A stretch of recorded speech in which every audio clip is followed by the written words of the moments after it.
Dito muna tayo sa baba kasi ano, ako nagpakain sa kanila sa ngayon. Kaya, yung ko, hindi ako nakapag-video.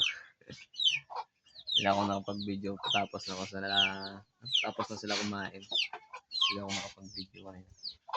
Sila ngayon ay naghihiga na. Sarap na ng buhay nila.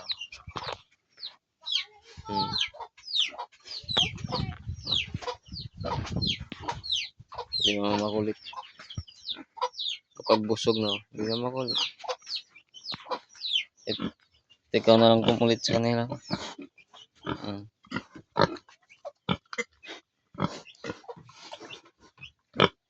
Ang kumulit sa kanila.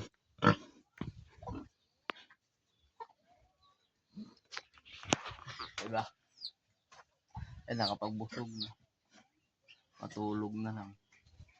Ayos na yung buhay nila.